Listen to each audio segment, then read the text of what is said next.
नमस्कार मित्रांनो, आज आपण साजरा करतोय राष्ट्रीय शेतकरी दिन। आपल्या अन्नदात्या शेतकऱ्यांना सलाम करण्याचा खास दिवस।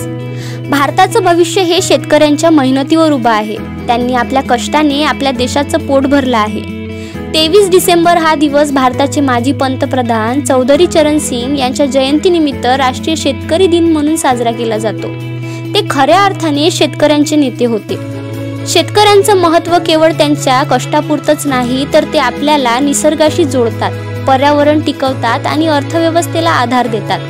पण त्याच वेळी शेतकऱ्यांच्या समस्या सोडवणं आपलं कर्तव्य आहे। मग ती कर्जमाफी असो, पाण्याचं व्यवस्थापन असो किंवा आधुनिक शेती तंत्रज्ञान। चला आज आपण शेतकऱ्यांविषयी आदर व्यक्त करूया आणि त्यांच्या समृद्धीसाठी प्रयत्न करूया। आपल्या अन्नदात्यांना सलाम। व्हिडिओ आवडला असल्यास नक्की सबस्क्राइब करा महाराष्ट्र तेज या चॅनलला। धन्यवाद।